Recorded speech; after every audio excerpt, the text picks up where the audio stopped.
everybody, happy Hanukkah. Happy Hanukkah. Everybody, admit. Okay. Okay, so I think we should start. Great. Yeah, I'll keep, I don't know, it's made it easy for me to keep track of people in the waiting room. So I think I can do that. Okay, so today we're going to talk about Moaz Tsur. On one hand, you can't get more Inyanei Diyuma appropriate for Hanukkah than that. On the other hand, I will say that one thing we'll just note is we're going to be talking about Moaz Tsur, but it's not 100% clear that Moaz Tsur was even originally composed for the purpose of specifically of Hanukkah. But we'll talk about that as we go. It's a small piece of what we're going to talk about, and here is the agenda. And let me get you all in my view now. Let's get everybody. Here we go. So here's the agenda. First, I just want to introduce in general,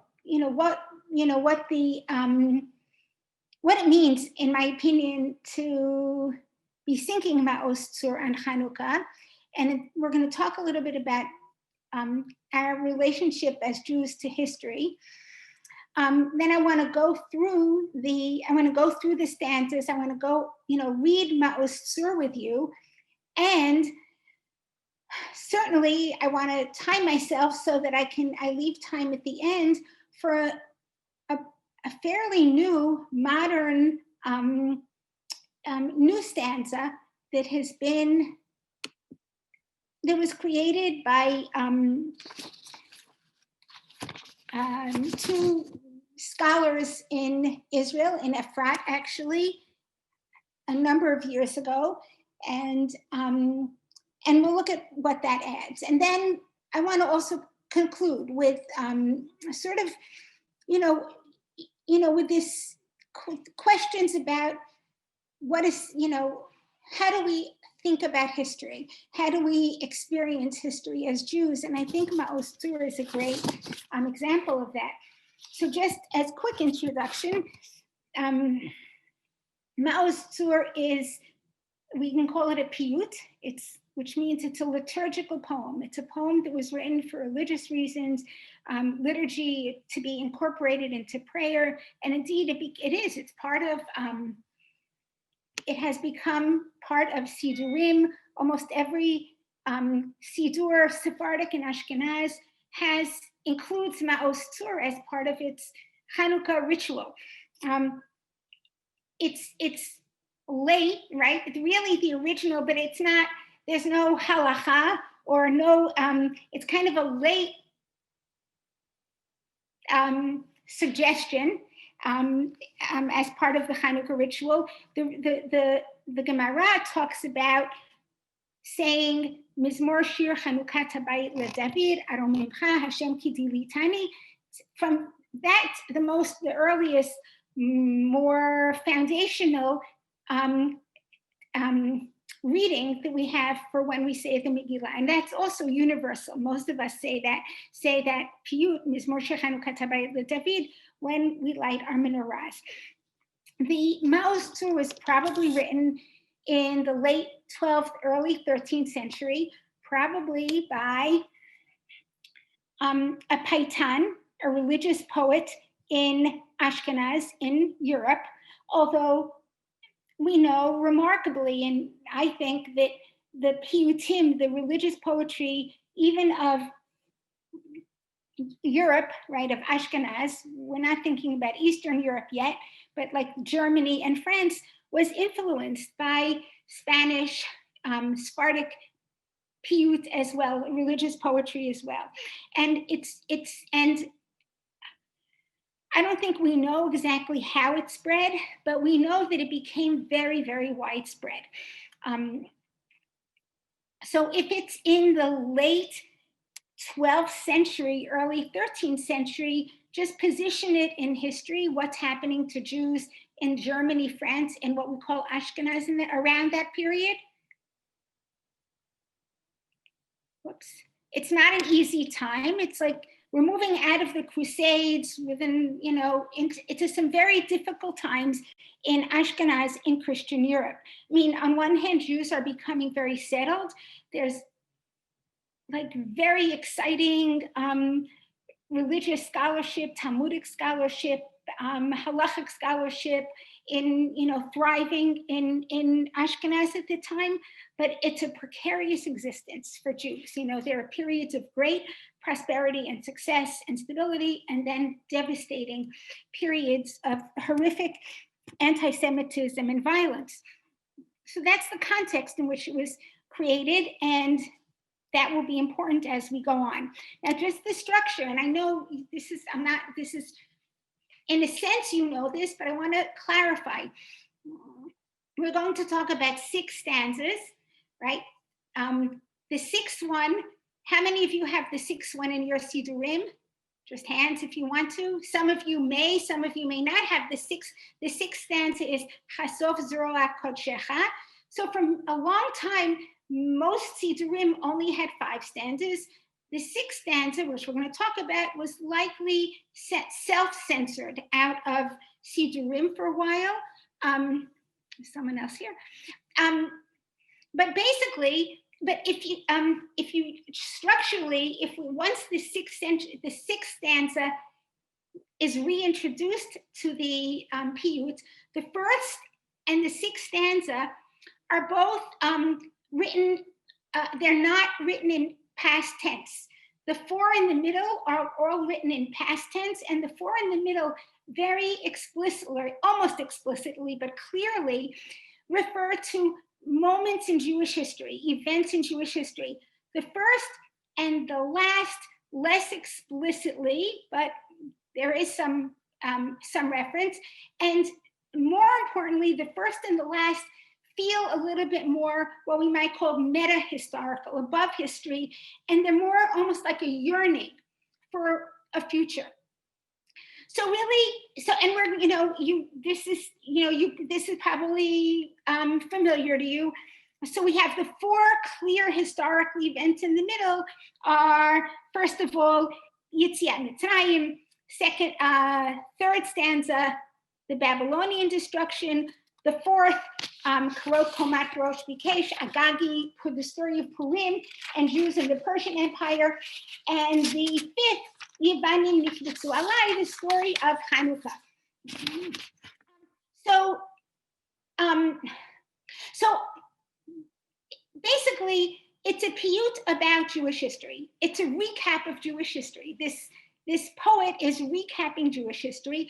Whether or not he intended for it to be said on Hanukkah, it very quickly became part of Hanukkah. I mean, I think for most Jews all over the world, Moaz Tsur is the backdrop sound to Hanukkah. And by the way,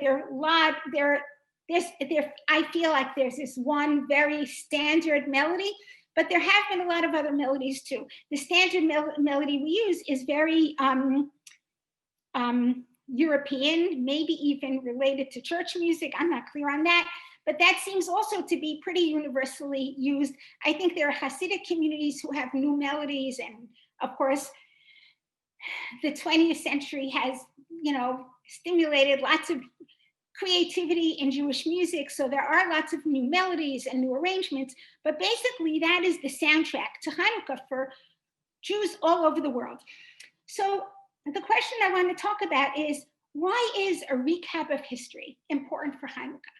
Why do we do that? And I don't think it's such a complicated question, because the truth is, the idea of evoking history, and not just the history of a certain holiday or a certain ritual, right? The idea of on a certain holiday, at a certain moment in time, collapsing and folding in many other events in history should feel very familiar to you. We know it, for instance. Anybody want to offer some other examples? When also do we have a day that evokes a moment in history and we fold in other events? Well, I know you know this, Tisha B'Av, right? On Tisha B'Av, we also talk about the rabbis we have a list of other tragedies that happened throughout Jewish history. We do it on Tisha B'Av. On Pesach, not so explicit. It's, Pesach is, well, I have to silence this, sorry. Pesach is, clearly about history. It's a historic holiday. But for instance, at the Seder, we say, B'chol dor vador, omdim aleinu lechalotenu, right? And I think there are a lot of examples, through our daily lives and certainly through the Jewish year, where we kind of like, I don't say conflate or fold into a certain moment other layers. We layer history onto the moment that we're commemorating. And we do this in our daily lives too, throughout the Siddur, most prominently and most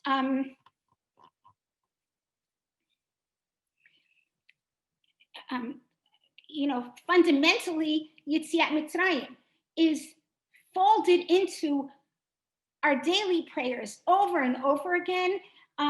So that maybe we can take Yetziat Mitzrayim as the core model for how history is incorporated into our lives as Jews, right? Remembering we have this very powerful, insistence on remembering Yetziat Mitzrayim, and that sort of becomes a model, a template for what we do with history. So what it means is that for Jews, our memories, our history is always within us. Our history as individuals and collectively. And what that means is our memories, right? Our collective memories of history impact on our lives in very profound ways. And I think, if we talk about more recent history, it becomes very clear how this works. So our memory of the Holocaust is very penetrating for us, even for most of us, but not all of us here who didn't live through the Holocaust or even weren't alive during the Holocaust. But, I don't know, I can speak for myself.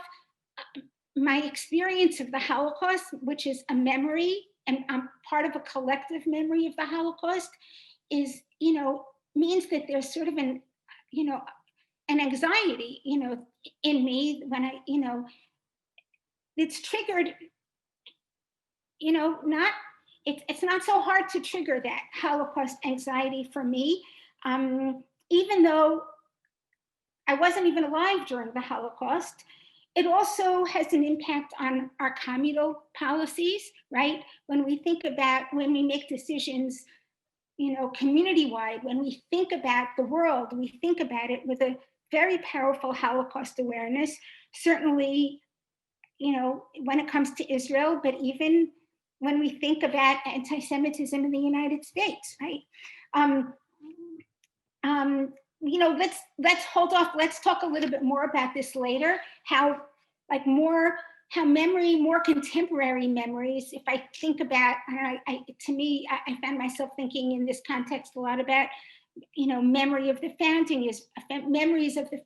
is of Israel. Memories, of course, of terrorism in Israel that really, exist in us so close to our, in a very immediate way. And also, I would say, so there's sort of a past memories, which is what typically the definition of memory is. We remember something in the past. But I would say in Judaism, because of the way we think about history, I would also maybe even introduce the idea of a future memory, right? And awareness, or this confidence in the idea of redemption. So that when we think about, when in our collective memories of Egypt, let's say, if you'd see of the slavery in Egypt and the redemption from Egypt, those memories actually include, I wish we could have more back and forth about this, but I'd say that template for remembering Egypt includes one, a memory of the oppression against our people, specifically against our people. The suspicion and the oppression, of Paro against our people. It also, our collective memory of Yetziat Mitzrayim and of the slavery in Egypt, explicitly in Torah, is designed and legislated to make us remember our own feelings of slavery in order to empathize with other people who are oppressed and marginalized. And then, in terms of what I was saying about almost like future memory, the Geula, right? The story of Egypt has all three of those things: the feeling, the memory of Egypt, the way it's written into our texts, the way it's written into our rituals, right? At the Seder. For instance, and there are other rituals, it's a memory of our own oppression, right? It's a reminder of the constant potential for anti-Semitism. It's also, on the other hand, a memory of the pain of slavery that's designed to make sure that we are an empathetic nation, that part of almost our definition, our DNA as a nation, is to be able to empathize with other people who are enslaved and oppressed. And also, Geula, right? The Yad HaChazakah, the Geula, is written into these memories so that we almost have, we can almost imagine, I think we have images in our minds of a redemptive moment, right? So for instance, for me, and I see that, and we're going to talk about this a little, hopefully at the end, the 11th chapter of Yeshayahu, Vagar Ze'ev Teves, right? The chapter where he describes a time of when the world will be perfected. That has created images in our minds of what the future, almost like a future memory, it will be. We have total ultimate confidence in some sort of redemption. So let's talk about, and let me just say one other thing, put this out, because I think I'll forget it if I wait till the end. We're not alone in this, right? Jews are not alone in having collective memory. And I think that psychologists, there's a conversation about this. There are other groups, there are other national groups who have collective memory, who experience that. I think one that we can all identify with is, as Americans, the world 9/11 is a collective memory that has a very deep impact on our psyches, like in a personal way. There's 9/11 anxiety in us. Also on our political positions, on our policy making. I think, for other nations, right, who we, Rwandans, I'm sure, Bosnians, I don't know, Cubans, right? Cubans in the Cuban population in Florida, the expatriate Cuban population, you hear them talking about their memories of Castro, of living in Cuba under Castro. And that has a tremendous impact on their collective consciousness and on their policies and on their voting patterns, as we see. And I want to say that also, I think we should not, forget to think about African Americans, about Black Americans, where there's a lot of talk right now of a collective memory of slavery, right, passed down through generations, collective memory of Jim Crow that shapes the sensibility of African Americans. And I know that this can become a very controversial topic, but I think it's worth thinking about. I think it's something that we as Jews should be able to identify with and understand. And it's definitely a very important food for thought. So let's go to Moaz Tsur, which I think is part of what creates. Let me say this, I think for Jews, I think collective memory for Jews is unique in the antiquity of it, right? I can't think of another nation or group of people for whom very ancient memories are so immediate, so personal, right? And so consciousness shaping as they are for Jews. And that's because we create liturgy, we create prayers, we have rituals that create these, that make sure that these memories remain very part of our personal, daily, and yearly religious lives. And I think Moaz Tsur is an interesting example of that. So let me share the screen and let's start looking at Moaz. Emily, oh, I think I'm frozen. What happened? Who's that?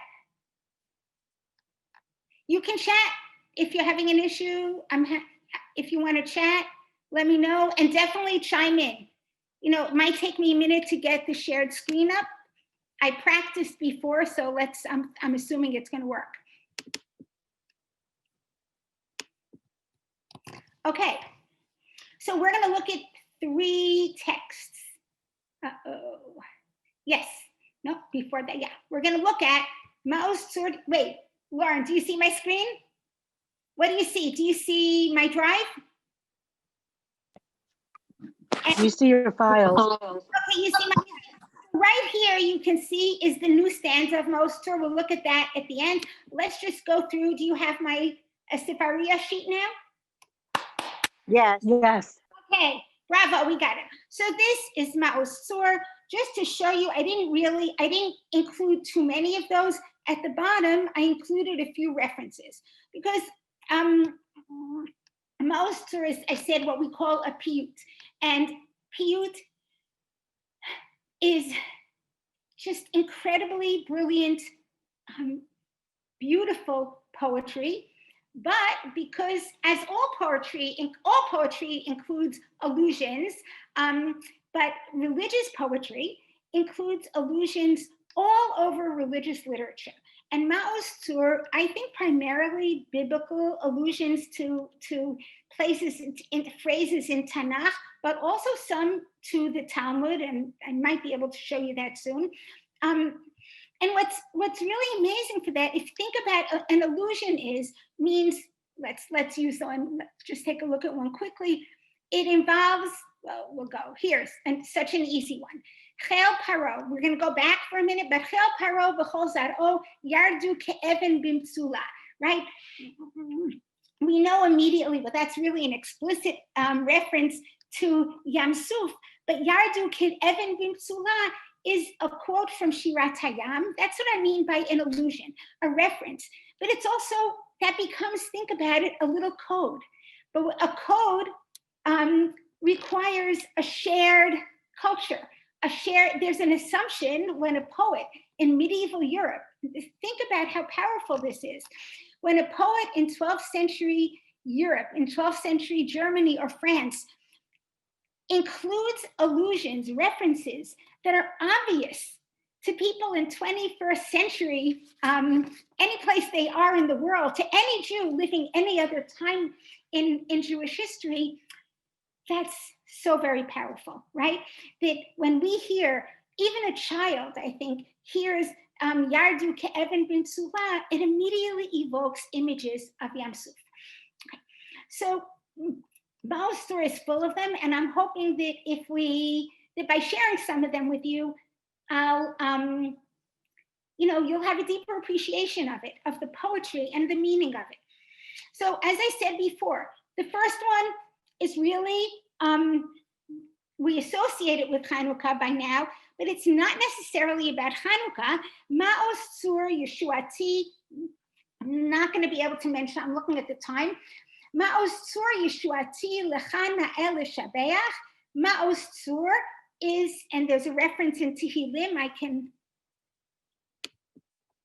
Moaz Tsur refers to Hashem, right? The strength, our fortress, the power, the strength, our rock, who will redeem us. Lecha Na'el L'Shabeach. maybe even a connection to not a biblical reference, but a maybe to Aleinu, Lishabeach, Lechanaeh Lishabeach. Tikon Beit Tefilati, please let may you establish Beit Tefilati, my house of prayer, Bisham Todah Nizabeach. And then we will bring offerings, we will bring korbanot, sacrifices of thanksgiving once the temple or Beit Tefilati will be restored. Le'et tachin matbeach. When will this happen? When you will prepare or set up a slaughtering table, right? Like a butcher block, mitzar hamanadbeach, for the enemy who is barking. Az egmor, then the shir mizmor Chanukat hamizbeach. Then we will complete with a song and a mizmor tehillim about Chanukat hamizbeach. Not necessarily our Hanukkah, the holiday. This seems to be about like a future memory, creating almost a future memory of a time when the Beit HaMikdash will be restored. And within this memory, right? So it's a memory, it's a vision of redemption, of restoration of the Beit HaMikdash. But look what the themes are. First of all, turning to God as a rock, as salvation, right?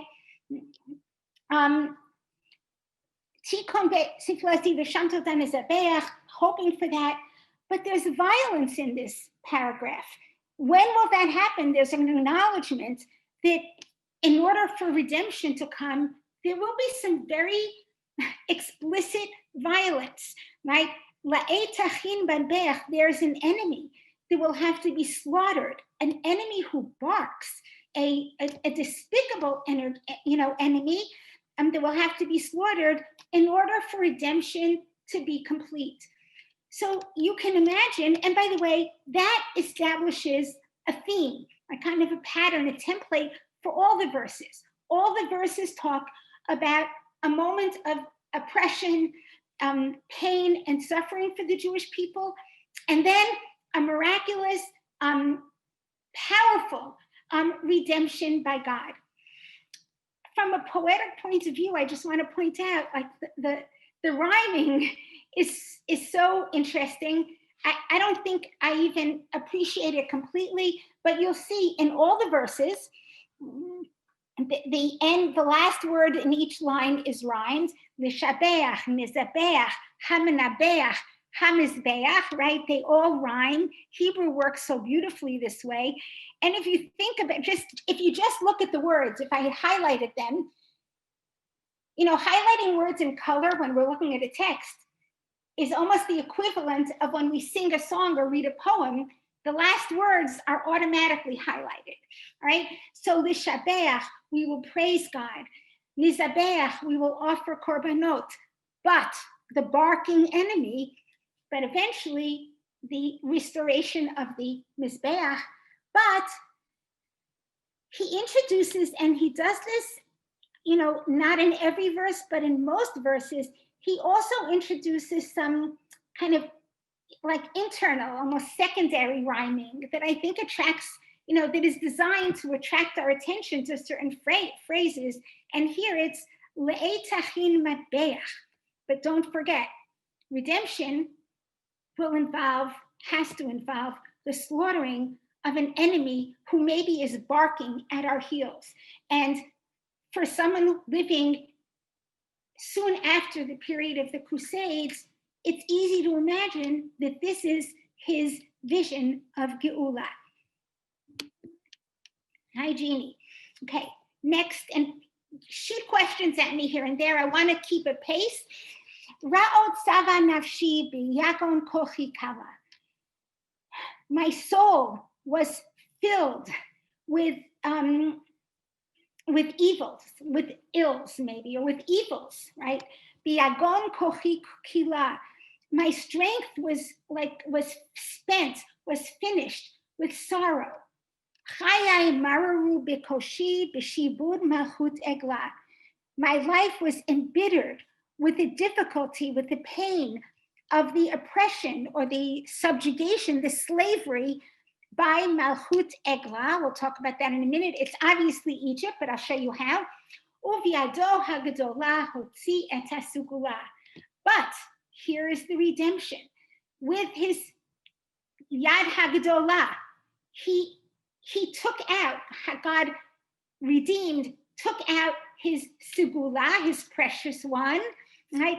And again, it seems so simple to us, but I'm very moved by the simplicity of the fact that every Jew, any place in the world, when he hears Yad Hagdolah Hotziat Sugula, automatically hears in his mind the echo Yad Chazaka B'Yad Gedolah V'Zro Netuya, right? That language, that image of the large hand, and Hotziat Sugula. When do we hear Sugula used for the first time about Bnei Israel? Right before Matan Torah, right? Vihitem li am Sugula. Chel Paro v'chol zaro yardu ke'evan b'msula. And the redemption involves, just as we had in the beginning, the army of Paro. So what does Eglah mean? Well, I'll show you that in a second. Chel Paro v'chol zaro yardu ke'evan b'msula. It involves the defeat of the energy. Here, take a look at Eglah. I think I included this. Eglah Yirmiyahu, Eglah Yefei Piha Mitzrayim, Keretz Mitzafon Ba. Right, so Yirmiyahu, and there are other references in Tanakh also. I can't remember why Egypt is Eglah, but why Egypt is a calf. I can't remember. I can look that up. But that is definitely based on Yirmiyahu. Oh, I have that twice. Okay. Let's go to the next one. Devir kodsho heviani, v'gam sham lo shakatati. You brought me to your holy place, right? Beit HaMikdash, the land of Israel. But even there, lo shakatati, right? In Devarim, it says, I have more of the references. Let me just find it.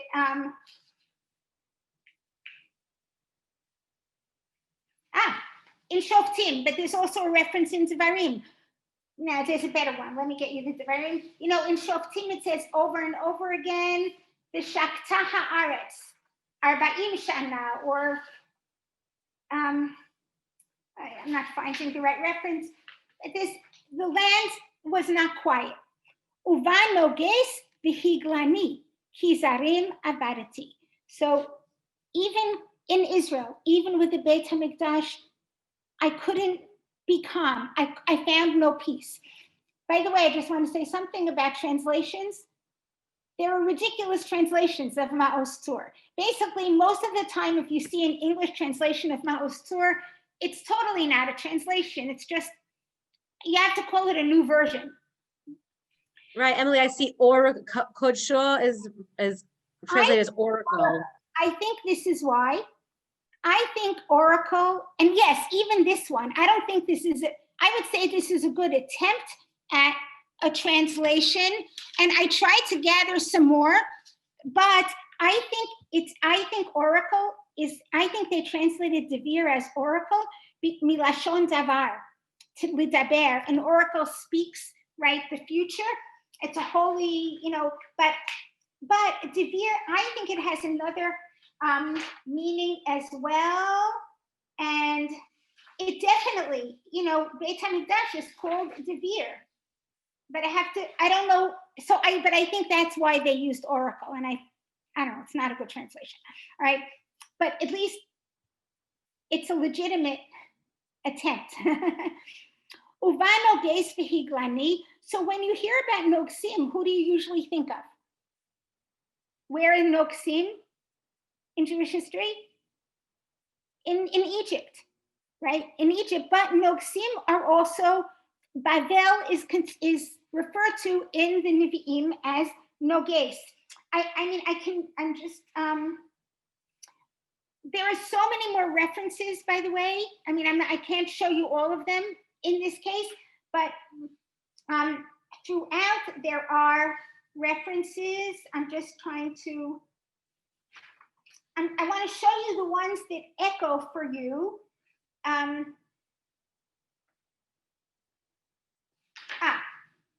No.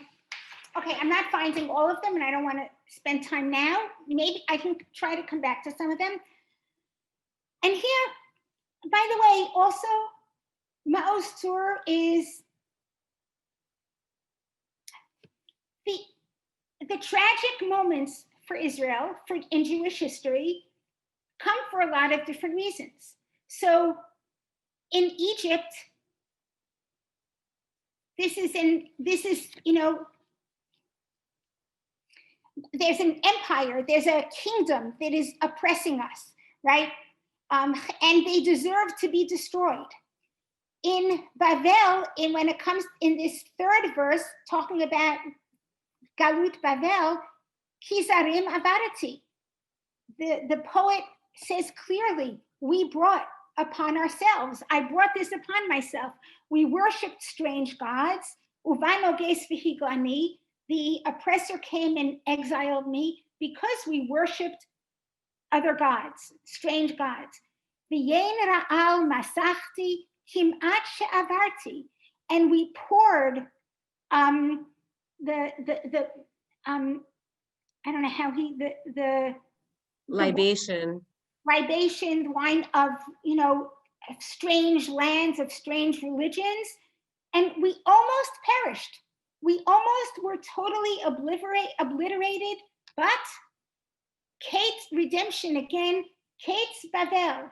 Bavel was destroyed, which is exactly what happened. The Persians, Galut Bavel, in the strictest sense of being a Babylonian exile, was quite short because Cyrus and the Persian Empire overran Babylonia.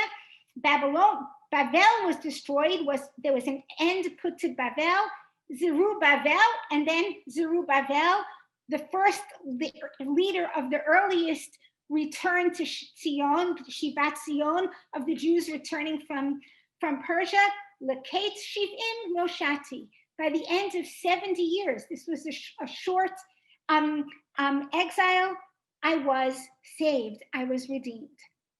And then Purim. Karot Komat, I don't know, poetically, this is my favorite. Maybe because I feel like it accurately recreates the craziness of the Purim story and the craziness and the symmetry of the Purim story. And because the language, Karot Komat Birosh Bikesh Agagi Ben Hamadata. So here's the rhyming, okay? Hamadata, Nishbata, Machita, Talita. But internally, there's Benihiyata and Niseta. I mean, I don't know how significant it is, but I think the language and the music of it is so wonderful. Karot Komat Birosh, to cut down, right? To cut down the lofty fir tree, the you know, Birosh Bikesh Agagi Ben Hamdata.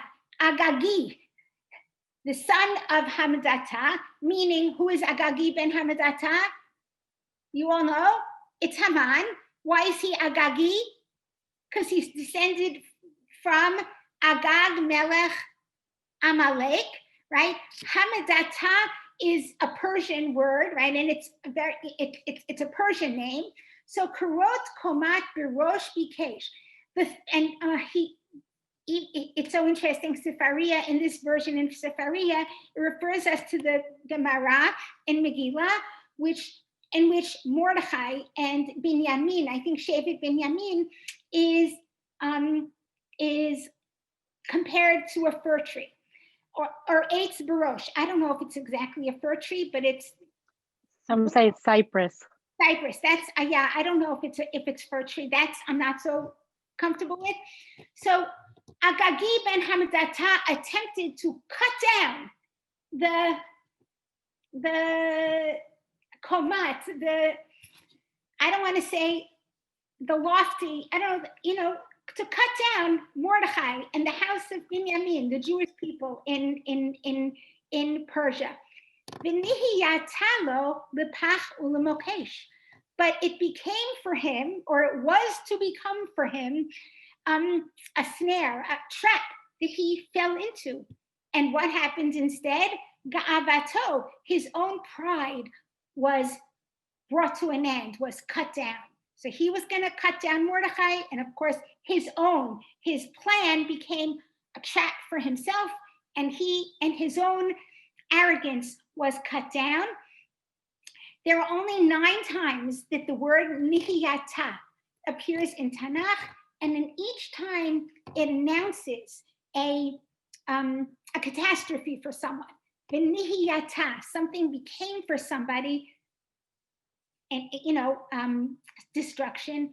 Rosh, and instead, Rosh Yemini Niseta, the head of the Yemini is of course also Mordechai from Shevet Binyamin and from the family of Shaul. Rosh Yemini Niseta, the head of Mordechai was exalted, was raised up. V'oyev Shemo Machita, and his enemy's name was erased. Obviously, and again, it's one of those clear echoes, right? Machita is Amalek, right? Where we are commanded from the very infancy of the Jewish people to erase the memory of Amalek. Rov banav v'kinyanav al ha'etz talita. Haman and his family, his children, and his possessions were destroyed. They were hung on a tree. And here is Hanukkah. Yevanim nikbetzu alai azai bimei hashmanim. The Greeks gathered against me in the days of Hashmonaim. Ufartzu chomot migdalai v'tim'u kol hashmanim. And they broke down the walls of the towers of Jerusalem, right? And defiled the oils. Uminotar kankanim, and from the remaining vials or flasks, na'asanesh la shoshanim. What does shoshanim mean? Flowers. Roses, right? So why does he translate it, my beloved? From Shir Hashirim, right? Kishoshana ben hachochim, kain ra'ayati ben habanot, right? In Shir Hashirim, also such a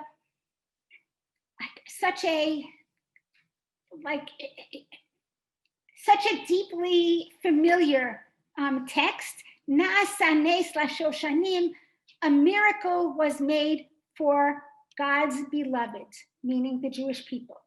B'nei vina, yimei shmona, kav ushir urinanim. The men of Bina, understanding, I want to talk about that for a second, established 8 days of singing and praises. So I think B'nei Vina, I could be wrong. So B'nei Vina appears, that language appears in Divrei Hayamim. I mean, I think the language, lahavin, actually, I'm not sure where that Bina appears earlier, but the idea of calling people B'nei Bina, or if you remember in Ezra and Nehemiah, it talks about the mivinim, the people who understand and help other people understand. But I think referring to the Jewish people who established Hanukkah as B'nei Bina, I think that has something to do with the mind and the intellect. And I think it makes sense, and I wonder, I'm not sure about this, I think that resonates in the Hanukkah story. Because after all, the Hanukkah story is really the first time in Jewish history where we don't have a Paro enslaving our people. We don't have a Nebuchadnezzar conquering our people and deporting them.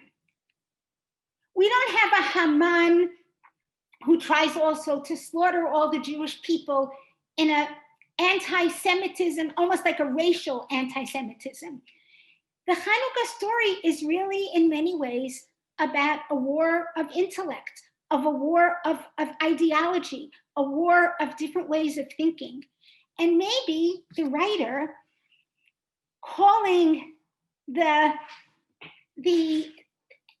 Jews who established Hanukkah, the Jews who were victorious against the Greek Syrians, but also against the extreme Hellenist Jews, calling them B'nai Binah, maybe that's a way of saying, we too have intellect. We were fighting, a battle of ideologies, of extreme Greek ideologies versus, Jewish ideology. Our ideology also is about the intellect, is about the mind. And you can imagine a medieval European poet thinking about the Hashmonaim in this way. I don't know if they thought about themselves in this way. And I think there are a lot of, I will say this, there's been a lot of talk this year about editorials in the New York Times about Hanukkah, op-eds in the New York Times about Hanukkah, and there was a pretty yucky one this year.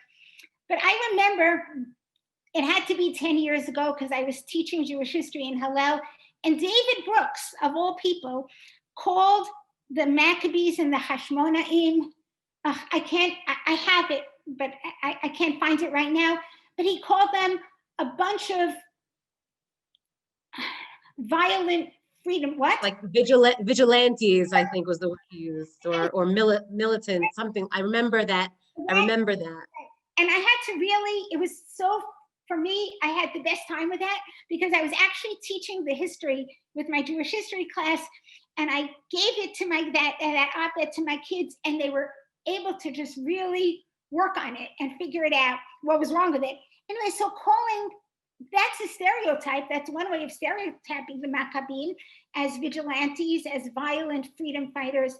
But the essence of the Civil War was about the intellect. It was about ideology. So let's go to the sixth one, which for whatever reason in the Sefaria sheet that I found, source that I found, doesn't have the English translation. Now, the reason why it's sort of on the side is because, as we'll see in a few minutes, it's pretty clear that this is that this refers to where the enemy here is Christianity, is Christian Europe, right? And it makes perfect sense, again, because this was the Piyut, the poem was written in the time of the Crusades, but it was, during that time, sometimes Christians actually censor Jewish books. Probably more often, Jews self-censor. Jews themselves took provocative references to Christians out of Gemara, out of many rabbinic writings, and certainly out of the Siddur. And a very famous example of that is Aleinu L'Shabeach, which I know there are Ashkenazim here and Sfaradim, and that the line Shehemish Dehavim Lahevel Velarik, right? Ashkenazim, that was centered out of Ashkenazic Siddurim for many, many centuries. It stayed all the time in Sephardic Siddurim, right? That didn't have to censor themselves. And really it's with the establishment of the state of Israel that it was restored and included in the Ashkenazic Siddurim as well, often in parentheses. So this is a victim, this stanza is a victim of the same censorship. Some scholars even think that maybe it was added on later. I think most scholars that I've read and encountered feel that it was originally in. It makes sense that this stanza was part of the original Moaz Tsur. It sort of is bookends to the first one, whereas the first stanza is forward-looking, it's future-looking, it's about Geula. This one certainly is as well. And you'll see, I think the rhyming patterns, the style seems similar to Chasov Zroa Kodshecha V'Karev Ketz HaYeshua.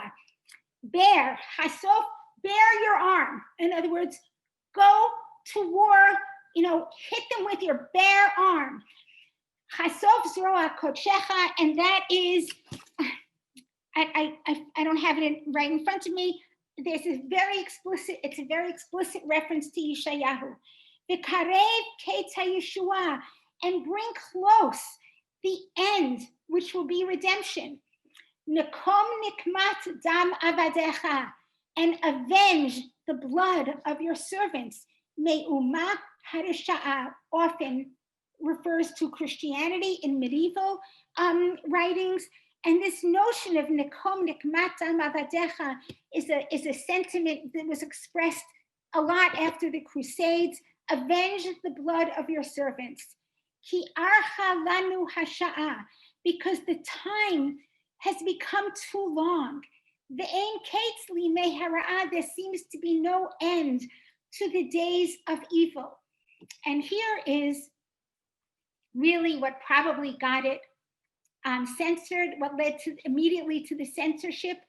Dechei admon, push away Adom, the red. Bitzel salmon, I'm going to speak more about this language, in the shade of shades, of darkness. Hakem lanu ro'eh shiva. So I'm actually going to start with Hakem lanu ro'eh shiva. It's a direct quote from, it's almost a direct quote. It's a reference to the 5th chapter of Micha, which talks about Geula, which talks about, a time of Geula, and talks about 7 shepherds that will bring about the Geula. But this is certainly not biblical. Push away Admon. Who is Admon in Tanakh? Well, there's a little bit originally. It's biblical. Who is Admon? Edom? Esav. So we start with Edom is identified as Esav, right? Or Esav is Edom, the nation of Edom. And later on in rabbinic literature, Edom is a code for Rome, right? Edom becomes a code for Rome, and part of that probably has to do with that founding mythology of the Roman Empire, Romulus and Remus, those two, I think they're wolves that were found, and one of them was red, right? So Edom becomes Rome, and Rome becomes the Holy Roman Empire, which becomes Christianity. So Edom in rabbinic literature and medieval rabbinic literature, Edom is clearly code for Christianity. Bitzel Salmon, right? In the shadow of darkness, that should echo for you a phrase like Bitzel Salmavet, right? And maybe on one level, he's saying, Dechei Admon, push away the evil empire. For at his time, Christianity was the evil empire, right? It had just, in the name of Christianity, right, conducted the violent crusades. So Dechei Admon pushed that empire away, maybe Bitzel Tamava, to the darkness, maybe even of hell, of the underworld. But Tzel Tzalmon really is, on another level, another very clear reference to Christianity. Tselem, right? Tselem means an image, right? Right? Tselem in Torah can mean an idolatrous image. But Tselem, and anybody here who speaks any Yiddish or who has that Yiddish background, Tselem is a cross, right? For Jews in Europe, for European Jews, Tselem was a cross. So here, this is a very explicit reference to Christianity for a Jew living in a context where he had just Jews had just witnessed the Crusades, where the Crusades was a very immediate collective memory. So when they talk about, and actually what's important is that the reference to Christianity for the poet is not part of that past history. He's not describing that as something that happened, that persecution that happened, and God redeemed. There's no past tense here.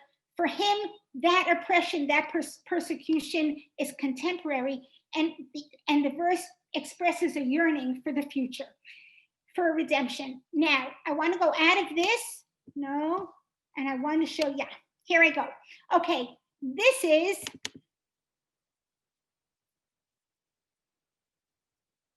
no, this is not good.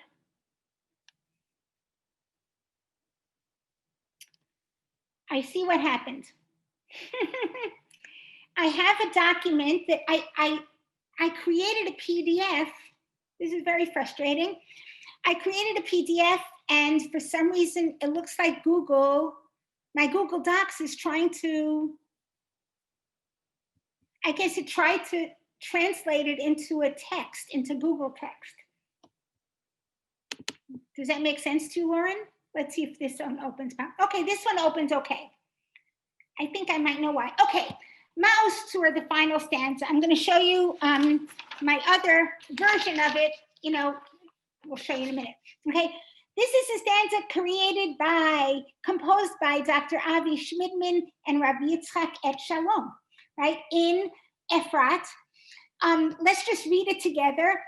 They have footnotes, they have annotations here, right, referring to, showing you, again, just like the medieval piyutim, it's a piyut in the cadence and the rhythm of Moaz Tsur, but also, more important, echoing a lot of the language of Moaz Tsur, and also full of allusions to Tanakh in a similar way. So here, Shenit yadach hosafta, Misha'ol dilita yedidim. I'm going to read the whole thing and then we'll go back. Or artzach zarachta anfei mitat umigadim, korim lach umodim, halel gomrim shemach miyachadim, meimei yishi ma'oz sal'i, hiv'ir kanoa lapidim. So shenit yadach hosafta, again, or a second time, your hand reached out, and Dilita lifted us up. Dilita had, scooped us out of the water. From the depth, you drew up your beloved ones. Okay? So again, another time, this first phrase, Sheni Yadach Hosafta, I don't know if you can see this.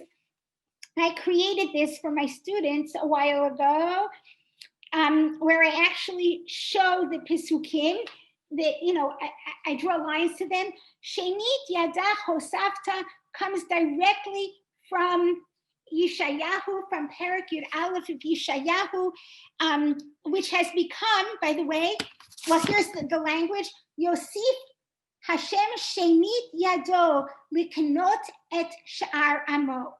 Okay, but what's really important, it echoes the language. It's a direct reference to the language of Yeshayahu, Yud Aleph. Once again, in Yeshayahu, he predicts that one more time, your hand will reach out and redeem your people. For Yeshayahu, the second time, he's talking about Yemot HaMashiach, Perek Yud Aleph, and this should be should be a very easy Jewish code. Perek Yud Aleph is the famous Perek in Yeshayahu about Mashiach, right? And we read Perek Yud Aleph in Chutz La'aretz. For us Americans, we read this Perek about Yemot HaMashiach, about Geula, the ultimate Geula. We read it on the last day of Perek. In Israel, some communities read that as the Haftarah, I'm down here, for Yom HaAtzmaut. okay, which they see as a redemption, right? Which so Sheni Yada Hosafta. So it's echoing the language of Yeshayahu, but also signaling to us that the poets who composed this stanza are thinking about an ultimate geula, about a messianic moment. Misha'ol dilita yididim. You've drawn up, dilita means to scoop up out of the water, to draw up out of the water. Misha'ol dilita yididim. You have rescued from the water. You have rescued from drowning, from the depth. Yedidim, your friends, your beloved. It's a clear reference to the Holocaust, right? Or artsach zarachta, the light of your land is shining. You have made to shine. Also from Yeshayahu, and I have another reference from Yeshayahu in addition to theirs. Or artsach zarachta, kumi ori kiva orech kivod Adonai alayich zarach. Reference to these to Yeshayahu. Anfei matat umigadim. Branches of branches and fruits give us. Korim lach, we call out to you, umodim, and we thank you on this day. Hallel gomrim shemach miyachadim. We complete the Hallel. Hanukkah is a holiday. We don't complete Hallel on all holidays, but on Hanukkah, we say a full Hallel, we complete Hallel. Shemach miyachadim. We declare the oneness of your name on Hanukkah. And I think maybe Hanukkah being again a victory against assimilation, the unifying of God's name is important here. Me'mei ishi ma'oz sali hiv'ir kanoga lapidim. Me'mei ishi, also something, a pasuk that will sound familiar to you. Usha'aftem mayim bisason mimayne hayeshua, right? You will draw the water with joy, mimayne hayeshua, from the waters of salvation, Moaz, back to Moaz Tsur, the strength of our protection. Hiv'ir kanoga lapidim. He will lit a flame like the light of torches. Again, from Yeshayahu, ad yetze kanoga tzedakah b'yeshuata kilapid yiv'ar. And I want to say one other reference that I forgot from the very beginning, which is very important. Sheni yadcha hosafta, Yeshayahu yad aleph, misha'ol dilita yedidim, is for sure a direct reference to the Mizmor of Hanukkah. Aromincha Hashem ki dilitani. He'elita min sha'ol nafshi. Right? Misha'ol dilita yedidim. It's a direct reference to the Mizmor of Hanukkah, but they're talking about the events of 1948, about the establishment of the state of Israel after rescuing, God rescuing beloved Jews from the Sheol of the Holocaust. So this is a new piyut, right? A new stanza of a piyut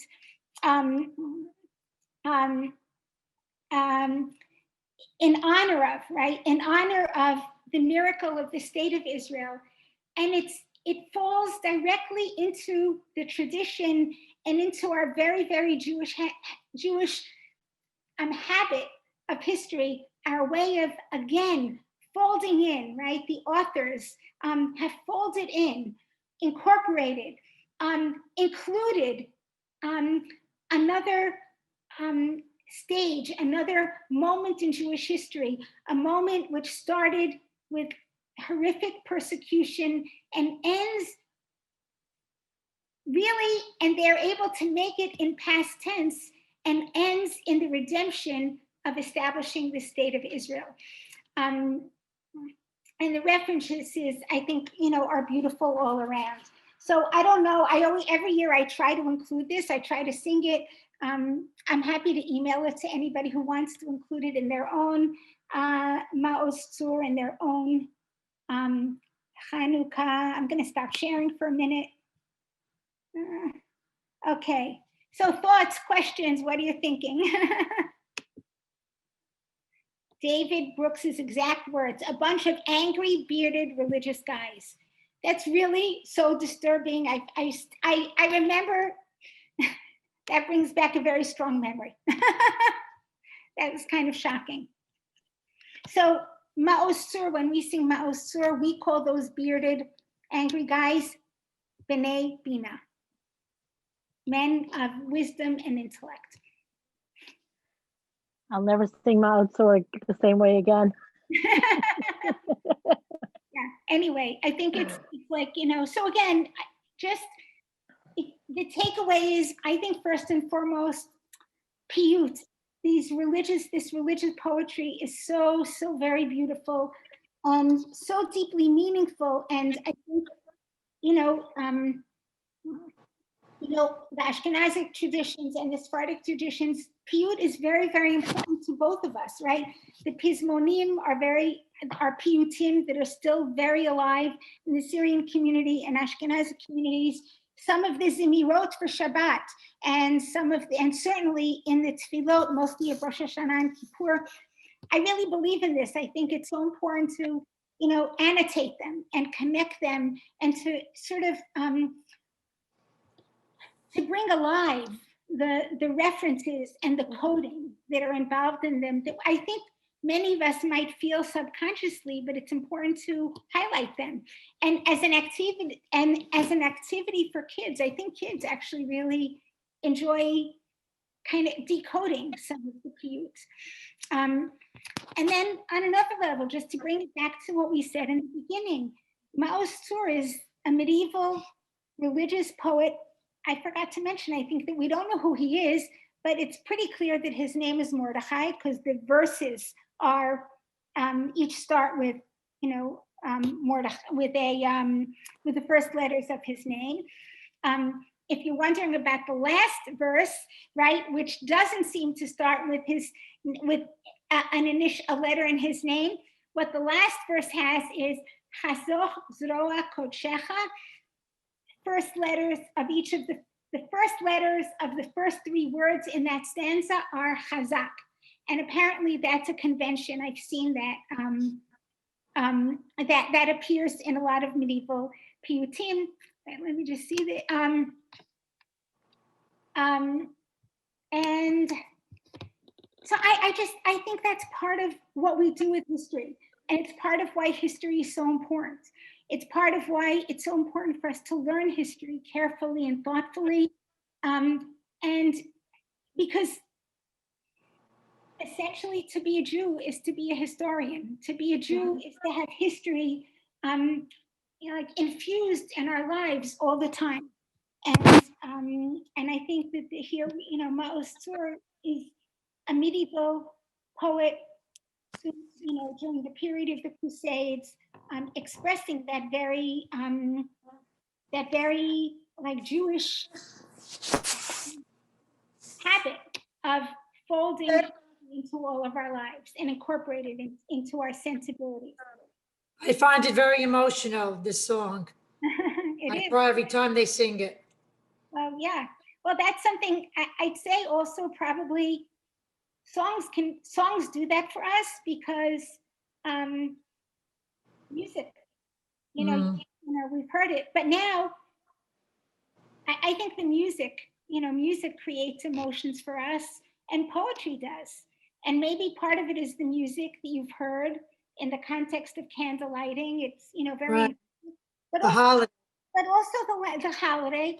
But, memories of a holiday are very emotional. I definitely feel that. But I think the language is also, even if you're not an expert on Hebrew, even if you don't understand all the Hebrew perfectly, there are so many like little references and allusions there to prayers that might be familiar to you, to language that represents different moments in Jewish history and different themes in Jewish history, I think that that, might also contribute to the emotions. Thank you. Very nice, very enlightening. Constant theme of, we have been oppressed, we've suffered, and there's redemption, right? That becomes, it's also. But Emily, I wanted to compare that to exactly that point about redemption compared to like some of the other national narratives that, I don't know if you could hear me, I'm a little bit. I'm hearing you. I feel like a lot of the other ones that you mentioned don't include necessarily that redemptive feature. I feel like we're always looking at this arc of, they tried to get us, but we have the Rock of Ages or whatever to have faith in. And I think that's actually very damaging to society to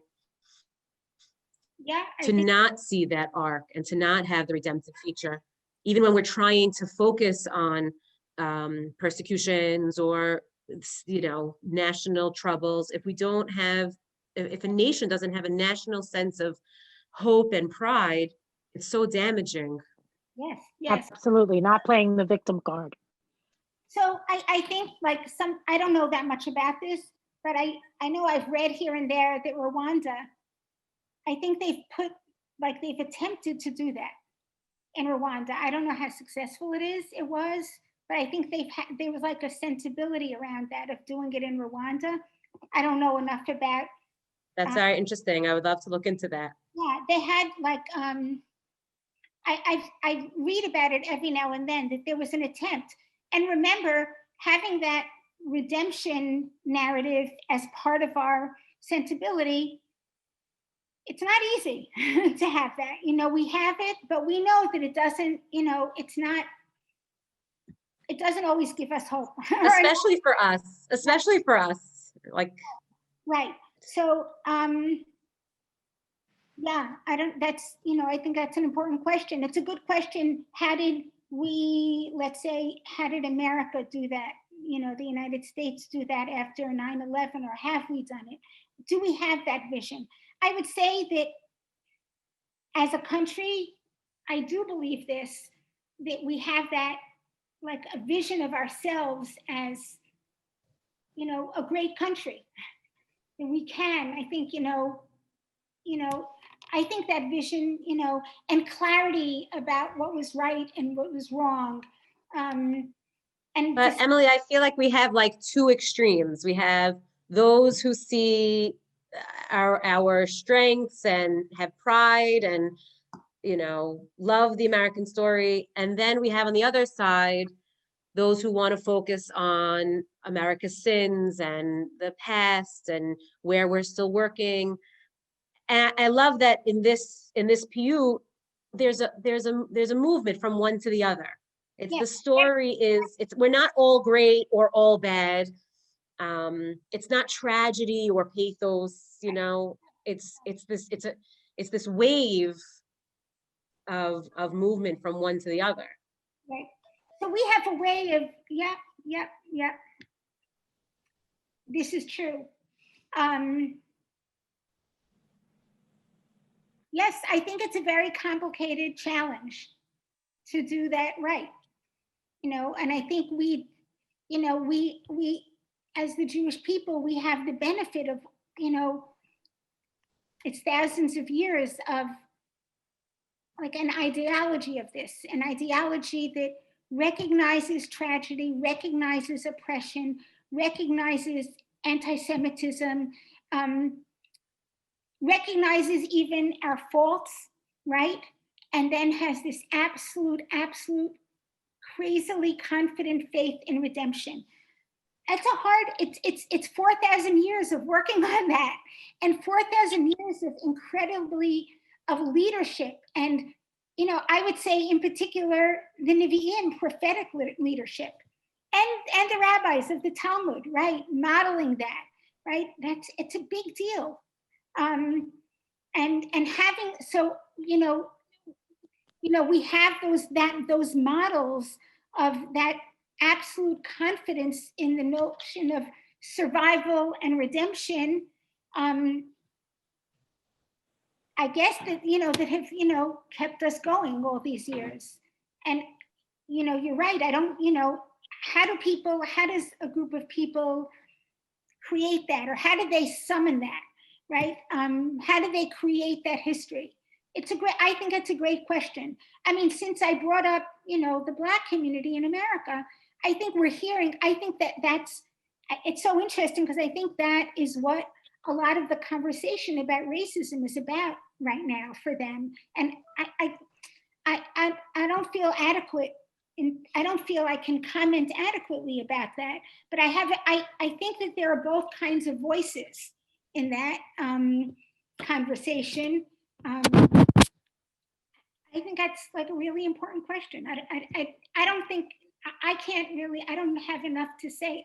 I don't understand it well, and I certainly don't understand I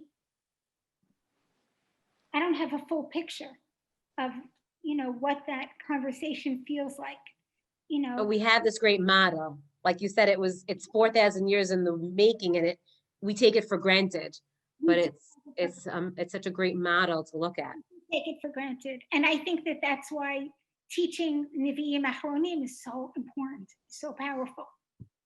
But I also think that what we're doing in Talmud is so powerful, because, for instance, the stories that we were reading about Rabban Gamliel, those are stories of rebuilding, of recreating, of hanging in and holding on to tradition, and yet reshaping and rebuilding. And that's another part of the model that keeps happening, but it's a pretty extraordinary history that we have. And yeah, I was also astounded by those stories, how they maintain such an even temper. Like there's no good guy or bad guy. It's so ambivalent. Yeah, I think that, remember that, yeah, I'm sure there was hot temper. There was hot temper. We're hearing these stories written maybe 500 years after it. Right. The narrative, I mean, right. No, not the characters, but the narrative presents both sides. So it's really so interesting. Like, it's so interesting. And remember, it's extraordinary. And I think that's, something we really have to deeply appreciate about our history. But I think we could also easily understand that when you're in the middle of it, it doesn't seem so heroic. In other words, when you're in the middle of it, for instance, I don't know, in the early years of the state of Israel, like,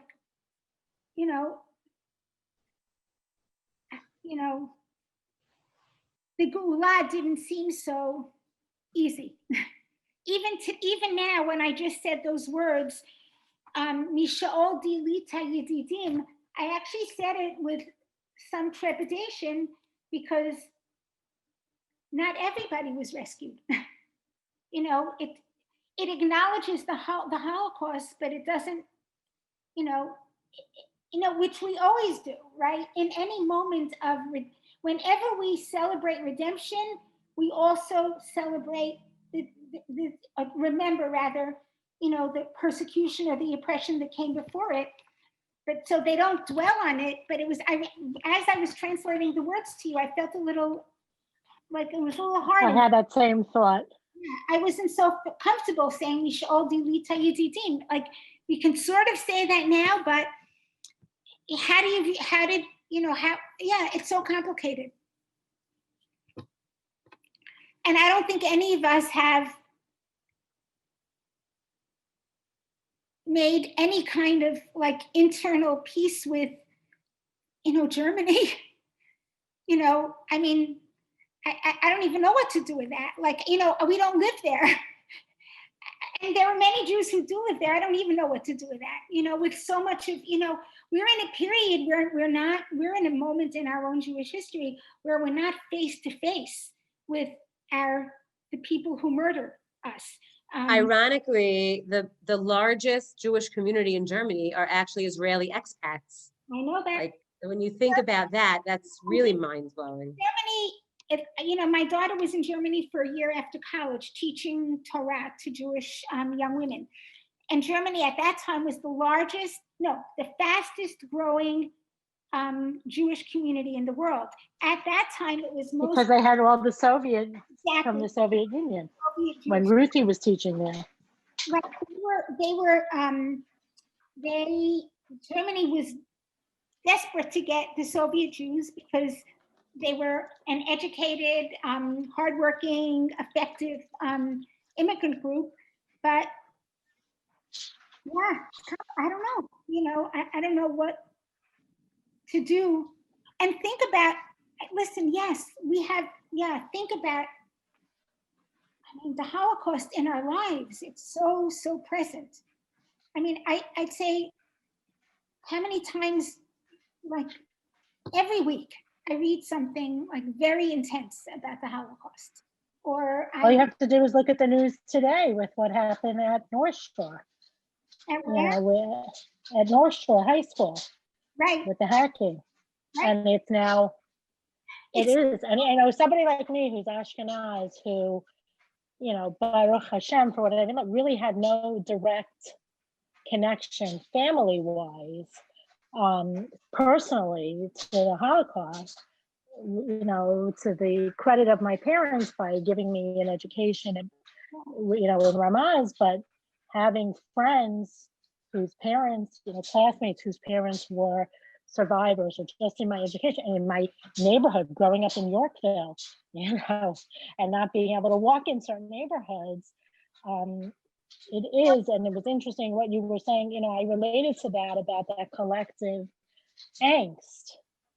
Even as a teenager, being in the elevator, and we had new German neighbors, and all of a sudden they started speaking German, and I got so uncomfortable. It's enclosed space, and it is. And there's also all that research, and actually a friend of Eliana's is doing a documentary related to her grandmother's Holocaust stories, but the genetic makeup and that whole DNA thing of hereditary trauma in children and grandchildren of Holocaust, and people from other situations, but there's a lot of study in that. Let's say this.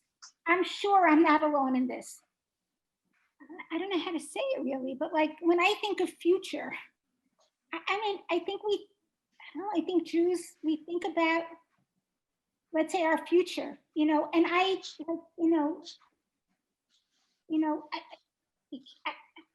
can't even. You have to hold on to it. But we think about, I know, but I get. But to move forward. Yeah, absolutely. I feel like a Holocaust could happen again. I don't really think that, but it's kind of part of But there's always, absolutely, and again, like somebody like me, I always, people tease me, whatever. I always, in the past 10 years, more so in the past 3 years, that, our passports are all up to date, cash, there's things that, and again, I think part of it has to do with that. I grew up in, and had an education and an environment that well, it was from, they showed us The Fixer in 4th grade. They showed us the Red Cross. We were not shielded from the horrors, the visual horrors of the Holocaust. I sometimes think like this. I sometimes think, how do regular Americans, like a regular American, someone who's like, a regular white American, maybe whose family has been here for doesn't have to be Mayflower family, who's been here for 3 generations, they don't have this kind of anxiety about the world, about history. No, but to your story before, African Americans do. Yes. So I want to say that I think in that way we share that with African Americans. Yeah, absolutely. That it's very deeply, it's just so deeply ingrained that life is scary, that there's anxiety about life. It's just. And during the civil rights movement, there was an acknowledgement and a shared acceptance and acknowledgement and sympathy and empathy, which is lost now, which is, you know, for people of my age is very, very upsetting. No, that's been lost on both sides, and it's Absolutely, that's what I mean. I Absolutely. think there's some really interesting stuff being written, and I saw a documentary about it. I can't remember the name of the organization. It's hard. It's, you know, but I think, you know, on both sides, you know, I was going to say something about African Americans, and again, I speak with with no authority. But one place where I hear that like kind of confidence, like that redemptive confidence, you hear it like sort of in Black churches, right? Yes, because they have a connection to their faith and the Black churches Yeah. do teach their history, and Yeah. we are connected through their history. And I think that kind of, that sensibility is sort of, yeah, maybe, I don't know. The other thing is, and again, I don't know enough, but when I visited the Museum of African American History in DC, that's next, you know, it's already, I know exactly how old it is. It's about, it's probably only about 4 years old.